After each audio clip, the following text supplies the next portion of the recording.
Hello दोस्तों, फिर से एक बार आप सभी का स्वागत है। वेलकम है आपके अपने चैनल एसआरजे मैथमेटिक्स। दोस्तों, इस वीडियो के अंदर मैं लेकर आया हूं अपने लिए आपकी जो क्लास 10th है उसके प्रश्नावली 1.1 वास्तविक संख्या।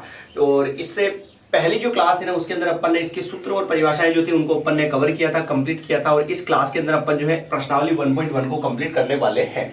सवाल यह है कि निम्नलिखित संख्याओं को अभाज्य गुणनखंडों के रूप में व्यक्त कीजिए। निम्नलिखित संख्याओं को अभाज्य गुणनखंडों के रूप में व्यक्त कीजिए, यानी कि ये आपने सवाल पहले ही पढ़ रखा है कि पहले अपन ने सीखा ना अभाज्य गुणनखंड निकालना, उसी टाइप का सवाल है ये। अभाज्य गुणनखंड निकालकर उसको गुणा के अंदर लिखना है। समझिएगा थोड़ा ध्यान से।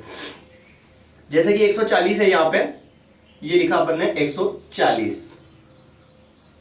ठीक भाई, जिसके पीछे 0 होता है उसमें 2 का भाग, 2 7 या 14, 0 का 0, फिर 2 का भाग इसमें 35 बार, फिर 5 का भाग इसमें 7 बार, फिर 7 का भाग इसमें 1 बार।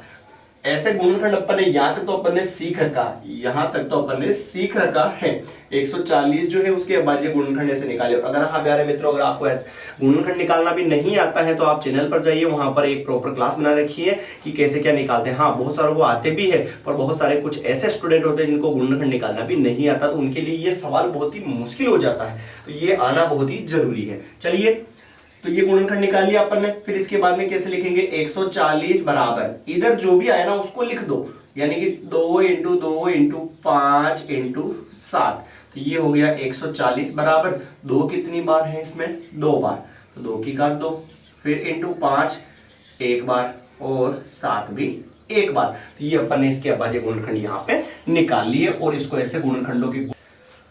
तो यहां तक आ गया ना भाई समझ में आपको? सवाल क्या था कि अभाज्य गुणनखंडों के गुणनफल के रूप में व्यक्त कीजिए। तो सबसे पहले तो प्यारे मित्रों अपन ने 140 के अभाज्य गुणनखंड निकाल लिए। अभाज्य गुणनखंड निकालने के बाद 140 और बराबर में जो आया उसको लिखकर जो जितनी बार है उसको उसकी घात के रूप में लिख दिया। जैसे अपन बात करते हैं इसके सेकंड वाले प्रश्न की, समझिएगा ध्यान से। सेकंड वाला प्रश्न है 156 156, ये लिखा अपन ने। ठीक है भाई, अभाज्य गुणनखंड निकालना कोई मुश्किल बात नहीं है, नॉर्मल सी चीज है। 2 का भाग जाएगा इसमें 7 बार, फिर ये 8 बार, फिर 2 का भाग इसमें जाएगा 3 बार और ये 9 बार, फिर इसमें जाएगा 3 का भाग 1 बार और ये सॉरी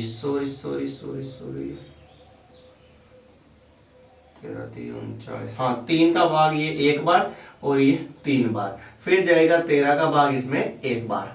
ठीक है भाई, 2 का भाग अपन ने लगाया 156 में 78 बार गया, फिर 2 का भाग लगाया 78 में 39 बार गया, फिर 3 का भाग लगाया इसमें तो 13 बार गया और 13 में 13 का भाग लगाया कितनी बार जाएगा? 1 बार जाएगा। तो जो भी है यहाँ पे 156 बराबर 2 इंटू 2 इंटू 3 और इंटू में ये 13। अब यहाँ पे 156 बराबर 2 कितनी बार है? 2 बार, तो 2 की घात 2, फिर इंटू 3 की पावर 1 इंटू ये हो गया 13 और इसकी पावर भी क्या हो जाएगी? 1 हो जाएगी। तो ये पूरा एकदम सवाल कंप्लीट हो गया है। आपको केवल जो है उतारने पे ध्यान नहीं देना है और आपको समझने पे ध्यान देना है। सवाल नंबर सेकंड वाला था, ये इसके आंसर भी अपने मिल चुके हैं। क्लियर भाई? कोई दिक्कत नहीं होनी चाहिए भाई। अगर समझ में नहीं आता है तो आप कमेंट कर सकते हैं कि आपको कहां पर समझ में नहीं आया। तीसरा सवाल है 3825। 3825 इसके हमें निकालना है गुणनखंड। तो सबसे पहले जिसके पीछे 5 होता है उसमें अपन 5 का भाग भी डायरेक्ट लगा सकते हैं और 8 5 13 14 15 16 17 18, 3 का भी इसमें जाएगा, कोई दिक्कत नहीं है। 3 का भाग इसमें 1 बार, इसमें जाएगा 2 बार, इसमें जाएगा 7 बार, इसमें जाएगा 5 बार। फिर से लगाते हैं 3 का भाग। 3 4 जे 12, 3 2 जा 6, 3 5 जा 15, फिर जाएगा इसमें 5 का भाग, 5 8 जा 40 और 5 5 जा 25, फिर 5 का जाएगा इसमें 5 1 जा 5 और 5 7 जा 35 और फिर 17 का जाएगा इसमें ये 1 बार। तो आंसर क्या हो गया बेटा?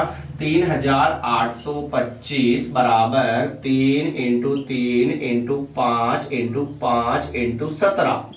फिर इसको लिखूं मैं 3825 बराबर 3 तो है 2 बार, 3 की घात 2, 5 है 2 बार, 5 की घात 2, 17 1 बार ही है बेटा, तो घात कितनी लगा दो? यहाँ पे 1 लगा दो। हाँ भाई, ये थोड़ा सा अपन शांति से पढ़ेंगे, आराम से, वो फेफड़ा पढ़ाई नहीं होने वाली है, चिल्लाते जाओ और मामला गया पता नहीं। अपन आराम से पढ़ेंगे शांति से और कोशिश ये रहेगी कि आपको मैं सारा अच्छे से समझाने का प्रयास करूं। अगर छोटी से छोटी चीज भी आपको नहीं आती है तो आप कमेंट कर दीजिएगा कि ये चीज हमें नहीं आती है सर, वो भी मैं आपको यहां पर समझाने का प्रयास कर दूंगा। क्लियर भाई? थोड़ा प्रयास तो आपको करना ही पड़ेगा, समझने का कोशिश तो आपको करना ही पड़ेगा। आप कोशिश नहीं करो और कह दोगे गुरुजी मुझे समझ में नहीं आवा, तो ना, ये सी बात नहीं होनी चाहिए भाई। अच्छे से इसको समझो, फिर इसको कॉपी में उतार लो और फिर उसके बाद में प्रॉपर डेली हम जो भी पढ़ रहे हैं ना उसका रोज का रोज रिविजन करो। मैं गारंटी देता हूं कि आपको 90% जो मैटर है ना वो एक ही बार में समझ में आ जाएगा। जो अपन ने पढ़ा शाम को उसका रिवीजन, जो अपन ने पढ़ा शाम को उसका रिवीजन कर लो, बहुत ही अच्छे से समझ में आएगा। रिवीजन पे डिपेंड करता है कि मैथ्स हार्ड है या सरल है, ये थोड़ा सा आप ध्यान रखिएगा। चलिए सेकंड लास्ट प्रश्न है 5005। अच्छा गणा सूत्र और मस्त प्रश्न है भाई। 5 का भाग लगाया, एक बार जाएगा 0 0, ये 1 हो गया। गुरुजी अब के 5 का भाग नहीं जाएगा तो पहले 3 का ही लगा दो। अरे यार भाई 5 का लगा दिया फिर 3 का लगाओ ना तो भी चलेगा, कोई दिक्कत नहीं, क्योंकि 5 भी अभाज्य संख्या है और 3 भी क्या है, अभाज्य संख्या है, तो कोई दिक्कत ना हो। 3 का भाग लगाया 3 3 जा 9, फिर 1 बचा 3 3 जा 9, नहीं जाएगा। 3 3 जा 9, 1 बचा 10, 3 3 जा 9, 1 बचा 11। 3 का भाग इसमें नहीं जा रहा है, 3 का नहीं जा रहा गुरुजी, 7 का जाएगा क्या? 7 का लगा के देते, 7 और 3 7 4 7 का गया, 7 का गया। 7 1 जा 7, 3 बचा 7 4 जा 28, 2 बचा 7, 7 3 जा 20 हो गया भाई। फिर इसके बाद में किसका जाएगा? 11 का जा रहा है, 11 एकम 11 और 11 3 33, फिर 13 का इसमें एक बार। लो जी गुरुजी 5 7 11 और 13 और आंसर था 5005 का। 5 × 7 × 11 × 13, घात 1 लगाओ तो भी घनी सूत्र ही बात है, नहीं लगाओ तो भी चलेगा। इसमें सब सिंगल बार ही आ रहा ना भाई, ये लो भाई सब सिंगल बार आ रहा तो अपन इसको लिख दिया। तो एक बार इसको रिपीट करने की जरूरत हो तो बता ही दियो भाई। 140 है तो 140 के अभाज्य गुणनखंड निकाले अपन ने। 140 इधर लिखना है, इधर जो भी आया उसको बराबर में लिखना है। 2 2 बार था, 2 की घात 2 × 5 की घात 1 × 7 की घात 1। ऐसे ही इसको किया, ऐसे ही इसको किया और ऐसे ही इसको किया। ठीक है, इतना तो आपको पता होना चाहिए कि इस संख्या में भाग किसका लगाना है। अगर बेटा भाग पता नहीं चलेगी किसका लगाना है मतलब तो 10th में मुश्किल है पास होना आपका, ये पता जरूर होना चाहिए आपको। ठीक है ना? चलिए एक लास्ट जो प्रश्न है इसका उसको कंप्लीट करते हैं, उससे पहले आप उठाइए एक बार स्क्रीनशॉट उठा लीजिए ताकि आपको उतारने में दिक्कत ना हो। अगर नहीं उतारा तो उतार लिया तो बहुत अच्छी बात है, घनी दिक्कत नहीं होगी। ठीक है भाई, चलिए अगला जो प्रश्न है थोड़ा मुश्किल भी हो सकता है आपके लिए। इसमें थोड़ा क्या आपको दिमाग में रखना पड़ेगा, संख्या जो है ज्यादा छोटी भाग नहीं जाओगे, इसमें थोड़ी बड़ी बड़ी की भाग जाओगा ना। जैसे 7429 है, ऐसे 7429 जिसके पीछे 0 2 4 6 8 होता है उसमें 2 का भाग जाता है, ऐसा इसमें कुछ नहीं है। अंकों का योग 3 से भाज्य हो तो वो 3 से भाज्य होती है, ऐसा भी नहीं है। जिसके पीछे 0 और 5 होता है उसमें 5 का भाग जाता है, वो भी नहीं है। 7 का भी नहीं जाएगा, 8 9 10 11 12 13 14 15 16 तक नहीं जाएगा। इसमें जाएगा 17 का भाग। इसमें किसका भाग जाएगा? 17 का भाग। अब गुरुजी संख्या मोटी हो जाए तो 7 का भाग लगा के देख लो इसमें। अब इतना पढ़ा तो हमने भी नहीं आवा, बड़ा बड़ा कितना होगा भाई? 17 पंजे 85, 4 बार 17 चौक 68, 17 4 जा 68, घटा लियो तो 14 में से 8 गया तो कितना आया भाई? 14 में से 8 गया तो ये आ गया 6 और 0 और ये 2, 17 दिए 51 51, 2 में से गया 1 तो 1 और 6 में से 5 गया तो 1 और ये उतार लिया अपन ने यहाँ पे 9 और 7 बार जाएगा 4 3 7। ठीक है भाई, 17 का भाग ही इसमें जाएगा। 17 से पहले ऐसी कोई सी संख्या नहीं है जिसका भाग इसमें चला जाए। गुरुजी आपको कैसे पता चला, हमें कैसे पता चलेगा भाई? ये प्रैक्टिस का मामला है। आप एक बार सोल्व कर लोगे, प्रैक्टिस कर लोगे, सारा आ जाएगा। एक बार सवाल को देखा नहीं पता चलेगा इसमें अपन ने ऐसे किया था। और अटपटा सवाल आएगा तो सबको ही मुश्किल लगेगा, तुम अकेले को मुश्किल नहीं लगेगा ना। फिर ये हो गया भाई। अब इसके बाद में जाएगा इसमें 19 का भाग और फिर इसके बाद में जाएगा 23। अब 17 का भाग गया ना, 17 से पहले का किसी संख्या का भाग नहीं गया ना, तो अब अगले वाले में भी 17 से पहले वाली का किसी का नहीं जाएगा। 17 का लगा के देख लो, नहीं जा रहा गुरुजी। फिर लगा दो आप इसमें किसका? 19 का। फिर किसका लगा देते हैं? 19 का। 19 2 38 और 19 दिए 57, ये 23। तो 23 में फिर किसका जाता है? फिर से 23 का गुरुजी एक बार। तो ये हो गया 7429 बराबर 17 × 19 × 23, ये हो गया बस मामला खत्म। ये पूरा पहला जो सवाल है एकदम मैंने आपको अच्छा समझाने का प्रयास किया, कोई नई चीज नहीं है भाई, ये तो फेफड़ा फड़फड़े वाला तो काम ही नहीं है इसमें। ये तो पहले अपन ने पढ़ रखा है 8वीं क्लास में 9वीं क्लास में आपने पढ़ रखा है। गुणनखंड निकालो और उसको ऐसे जमा दो, तो ये हो जाएगा अभाज्य गुणनखंड, अभाज्य गुणनखंडों के रूप में, गुणनफल के रूप में। यहाँ मैं खाइया है ना, अभाज्य गुणनखंडों के गुणनफल के रूप में लिख रहा था, तो अपन ने इनको लिख दिया। ठीक है भाई, चलिए अब आगे बढ़ते हैं अपन अगले प्रश्न की तरफ। दूसरा प्रश्न क्या कहता है समझिएगा।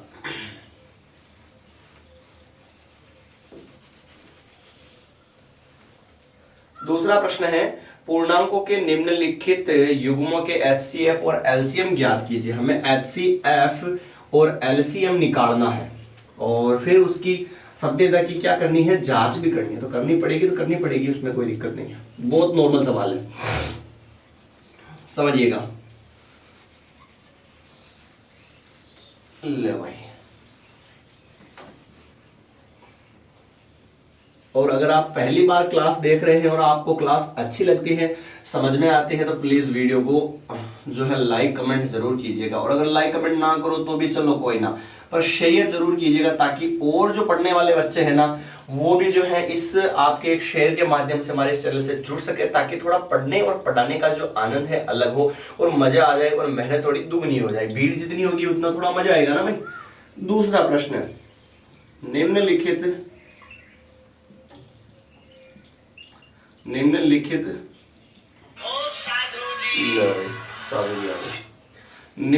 युग्मों के HCF व LCM ज्ञात कीजिए। HCF व LCM ज्ञात कीजिए और इसकी जांच कीजिए कि संख्याओं का गुणनफल और इसकी जांच कीजिए, कि संख्याओं का गुणनफल बराबर क्या होता है, HCF into LCM। HCF into LCM है, ये अपना सवाल है। तो थोड़ा इंक अपलोड कर देते हैं इसमें, फिर आगे बढ़ते हैं। पहला सवाल दे रखा है इसका 26 और 91, 26 और 91, 26 और 91। चलिए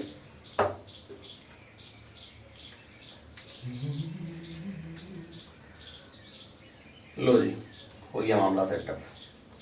26 और 91 में पहला सवाल है अपना इसका, तो देखिएगा 26 और 91।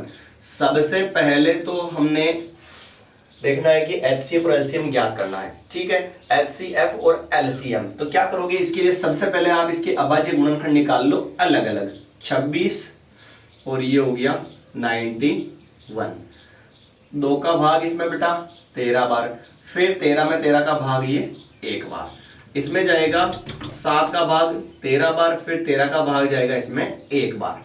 आयो क्या समझ में भाई?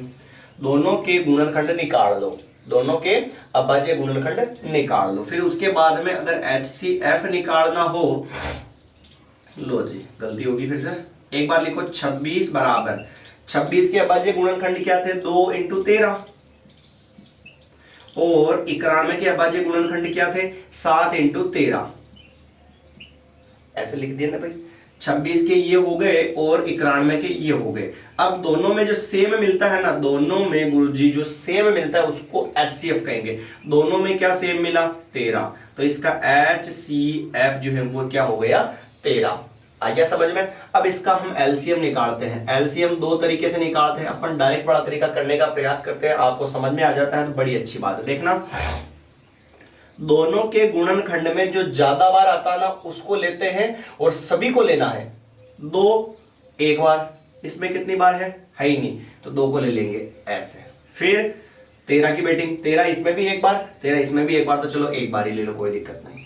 फिर इसका भी नंबर ले लो, 7 नहीं था इसमें तो ओनली 7 ही है, ये क्या ले लिया अपन ने, 7 ले लिया था। ठीक है, फिर इसके बाद में 13 को हमने पहले ले लिया तो वापस लेने की जरूरत है क्या भाई? नहीं है, 2 बार अच्छी तरह से लेना चाहिए। तो ये हो गया LCM बराबर, कोई दिक्कत नहीं है ना भाई इसमें। तो जैसे कि जो भी आया उसको लिखा और दोनों में जो ज्यादा बार आता है उसको ले लो। अगर आपको ऐसे समझ में नहीं आता ना तो सीधा सिंपल तरीका है एलसीएम निकालने के लिए, दोनों संख्याओं को साथ में ले लो। 26,91, 2 से लगाया भाग मैंने 13 बार और इसमें जाएगा नहीं, फिर लगाओ 7 का भाग 13 में नहीं जाएगा और इसमें जाएगा 13 बार, फिर गया 13 का इसमें 1 और 1 बार। 2, 7 और 13, 2, 7 और 13, कोई दिक्कत है क्या बेटा? नहीं है, दोनों सेम प्रोसेस है। एचसीएफ निकालने के लिए अलग अलग गुणनखंड निकालो आप और सेम सेम जो आता है उसको लिख दो, और एलसीएम निकालने के लिए दोनों को साथ में ले और इधर जो भी आता है उसको लिख दो और फिर गुणा करवा लेते हैं। 13 7 91 और 2 1 2 और 2 9 18, 182। ये तो हो गया इसका HCF और ये इसका हो गया LCM। अब इसकी जांच करनी है कि दो संख्या की जांच कीजिए कि संख्याओं का गुणनफल HCF इंटू LCM है। तो अब देखिएगा जांच कैसे करते हैं। लो जी जांच, पहले तो क्या निकाल लो, संख्याओं का गुणनफल। ये लिखा संख्याओं का गुणनफल। संख्याओं का गुणनफल कैसे निकालेंगे? तो संख्याओं का गुणनफल मतलब जो सवाल में जो संख्या दे रखी है ना, सवाल में जो संख्या दे रखी है उन दोनों का क्या करवा लो, गुणा। तो एक संख्या तो है 26 और एक संख्या क्या है 91। तो यहां पे लिख दूं मैं 26 इंटू 91। इसमें कोई दिक्कत है क्या भाई? नहीं है ना। संख्याओं का गुणा, इसका मतलब दोनों संख्याओं को क्या करवा लो, गुणा करवा लो। अब इन दोनों को बेटा गुणा करवा लेते हैं। तो 91 और 26, 6 और 6 9 54 और इंटू 2 दोनों 18। ये हो गया 6, ये 6, 8 5 13 का 3 हासिल का 2, 2366। 2000 क्या आ गया, 366 आ गया।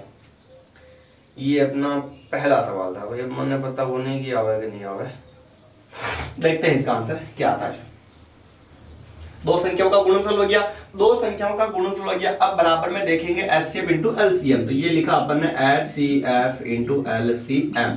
HCF कितना है इसका? HCF है बेटा 13, तो यहाँ पे कितना लिखेंगे 13 इंटू LCM कितना है 182। तो ये लिखा 182। इन दोनों को भी आपस में क्या करवाना है, गुणा करवाना है गुरुजी। तो करवा लेते हैं 182 और ये 13, 3 2 6, 3 8 24 के 4 हासिल के 2, 3 और 4 5 और इंटू 2 और 8 और ये 1, ये 6, ये 6, 8 5 13 का 3 हासिल का 1 और ये हो गया 2। ये आ गया 2366। लीजिए सर, पूरा प्रोसेस एक बार वापस समझिएगा, ठीक है ना। फिर अपन एक बार रिपीट करते हैं, फिर अगले सवाल की तरफ बढ़ते हैं। यहां पर लिख देता हूं मैं, अतः संख्याओं का गुणा या गुणनफल बराबर HCF इंटू LCM। यार तो सवाल को समझिएगा एक बार। प्रश्न ने कहा कि इसका HCF और LCM ज्ञात कीजिए। तो गुरुजी अपन ने क्या किया, यहाँ पे HCF कैसे निकाला? HCF निकालने के लिए आपको क्या करना है, दोनों संख्याओं को अलग अलग ले वो और उसकी क्या निकाल लो, अभाज्य गुणनखंड। अभाज्य गुणनखंड निकाले तो 26 के तो आए 2 इंटू 13, तो 26 बराबर 2 इंटू 13 और 91 के 7 इंटू 13, तो 91 बराबर 7 इंटू 13 हो गया। दोनों में क्या सेम मिला 13, तो HCF क्या हो गया 13। क्लियर मामला यहाँ तक। फिर एलसीएम निकालने के लिए क्या करेंगे, दोनों को साथ में ले लो और गुणनखंड निकाल लो। 2 7 और 13, ये हो गया 2 7 और 13। ठीक है भाई, अब इनको भी गुणा करवा लिया, ये आ गया। ये तो हो गया इसका HCF और ये इसका हो गया LCM।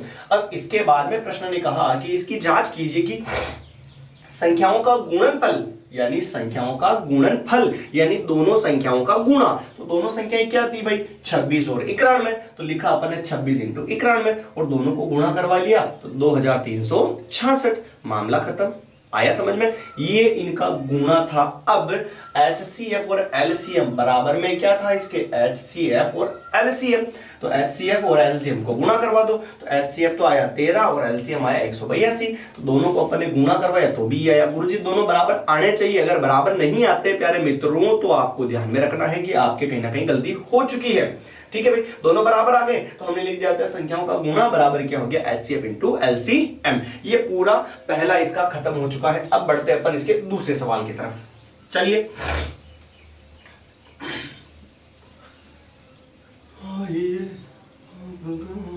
इंतजार था, देर लगी मैं तुमको, शुक्र है कि फिर भी आए तुम। ले भाई, आगे तो बड़ी अच्छी बात है, क्लास देख के और फिर जाइएगा, पहले बगिएगा मत। लीजिए, ये प्रोसेस घना सूत्रा है जो बाद में चलेगा। अपने इधर पहले दूसरे सवाल की बात करते हैं। तो दूसरा सवाल दे रखा है इसमें 510 और 92। सवाल नंबर दूसरा 510 और 92। पहले किसके गुणनखंड निकालेंगे? 510 के। तो ये लिखा गुरुजी 510। वापस वही प्रोसेस है, इस दूसरे का दूसरा सवाल चल रहा है। 2 का भाग लगाया इसमें 2 बार, फिर 5 बार और फिर ये 5 बार, फिर 3 का भाग 3 8 जा 24, 1 बचा 15, 3 5 जा 15, फिर 3 2 जा 6 नहीं जाएगा, फिर 5 का 17 बार, फिर 17 का ये 1 बार। आयु के समझ में? गुणनखंड निकाला अपन ने, इसका कोई नया मामला सेट नहीं किया इसमें। 92 2 का भाग इसमें 4 बार 6 बार, फिर 2 का भाग 23 बार, फिर 23 का भाग इसमें 1 बार। लो जी लो, हो गया भाई मामला सेटअप। 510 के गुणनखंड निकाल लिए अपन ने, 92 के भी गुणनखंड निकाल लिए अपन ने। अब इसके बाद में क्या करते हैं देखिएगा ध्यान से। 510 बराबर 510 के गुणनखंड 2 3 5 17। तो ये लिखा 2 इंटू 3 इंटू 5 इंटू 17। फिर 92 के गुणनखंड निकाल लो, 2 इंटू 2 इंटू 23। ये निकाल लिए गुरुजी। एचसीएफ के होगा तो एचसीएफ मैंने यूं बताया कि दोनों में जो सेम मिलेगा वो एचसीएफ होगा। तो दोनों में क्या सेम मिला? 2। फिर क्या सेम मिला? ना सर, कुछ भी ना मिला। तो एचसीएफ इसका क्या हो गया है? 2 हो गया। आया समझ में? दोनों के अलग अलग अभाज्य गुणनखंड निकाले अपन ने, उसके बाद में दोनों को अपन ने बराबर में लिख दिया। जो सेम मिलेगा वही इसका क्या होगा? एचसीएफ तो हो गया। अब निकालना इसका एलसीएम। ये लीजिए भाई, इसका एलसीएम भी निकाल देते हैं। चलिए, एचसीएफ इसका आ गया 2। बोले भाई क्या हो गया? हाँ सही है। अब एलसीएम निकाल रहे हैं अपन। एलसीएम में मैंने बताया दोनों संख्याओं को साथ में लेंगे, तो 510 और 92 को साथ में ले लो। ये 510 और ये 92। 2 का भाग लगाया 2 बार, 5 बार 5 बार, फिर इसमें 46 बार, फिर 2 का भाग लगाया। इसमें जाएगा ही नहीं सर, कोई बात नहीं, इसमें जाएगा तो लगा दो।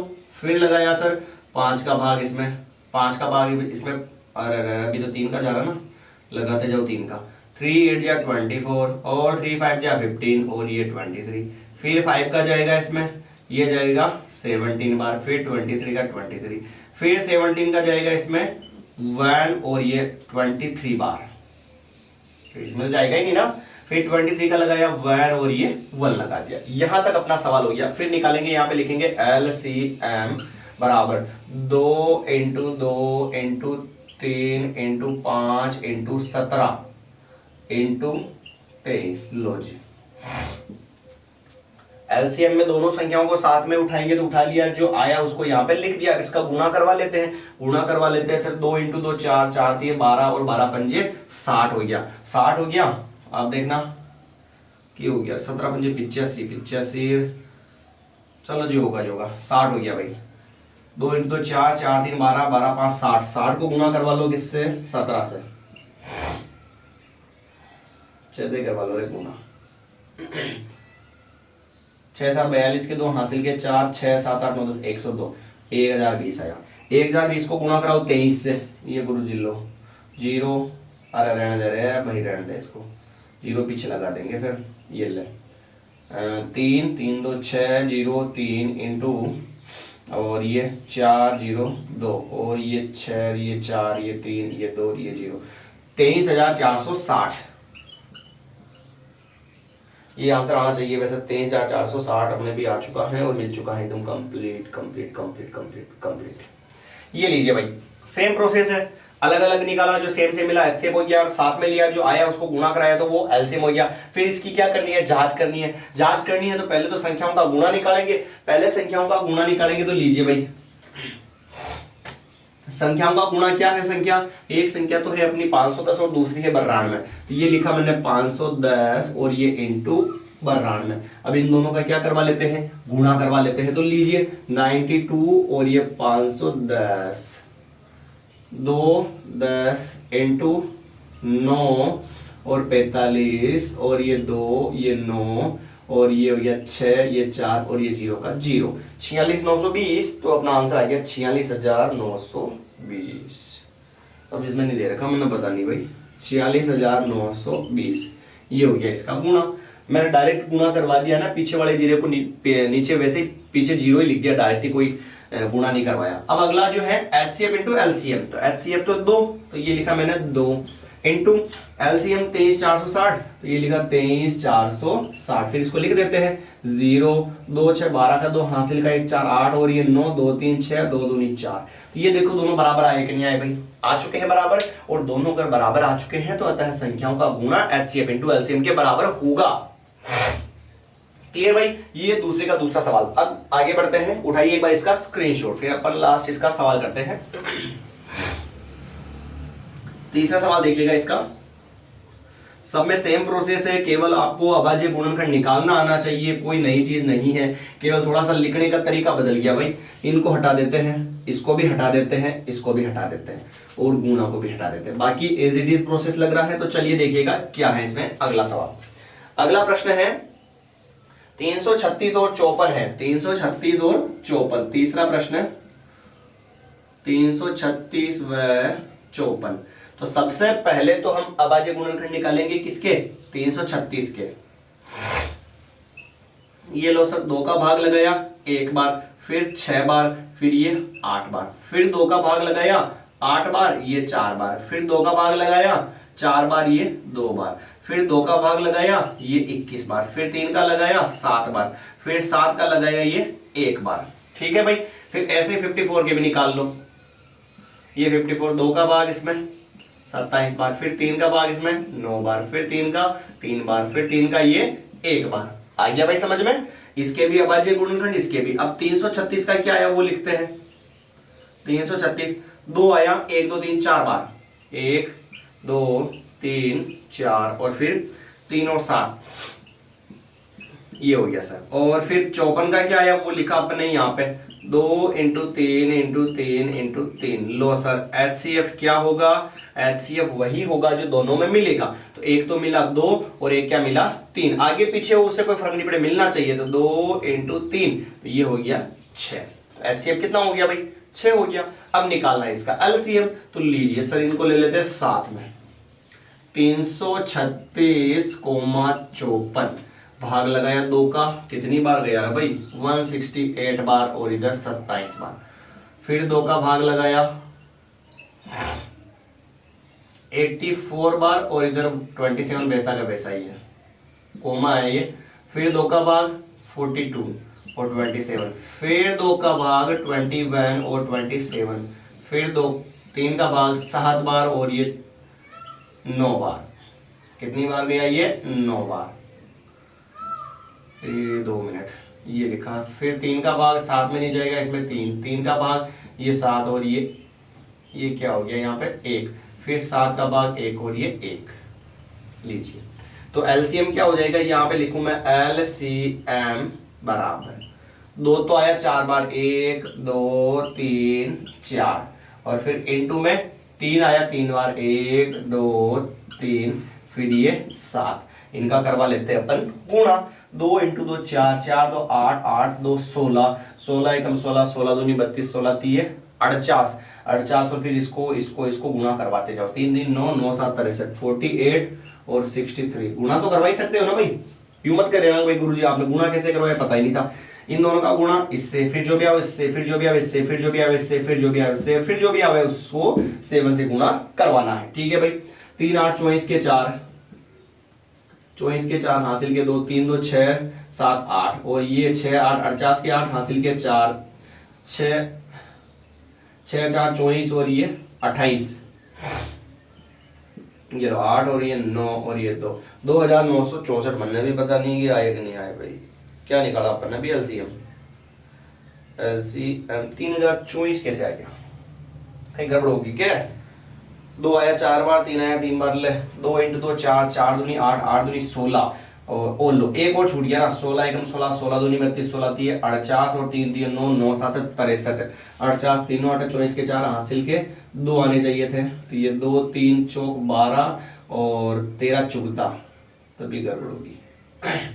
और 6 8 48 के 8 हासिल के 4, 6 चौक 24, 25 26 27 28, तो ये हो गया 4 8 9 10 11 12, 12 का हो गया ये 2 हासिल का 1 और 8 9 10, 10 का 0 और हासिल का 1 और ये हो गया 3। ये कौन सा गुरु जी है जिनको गुणा नहीं आया भाई?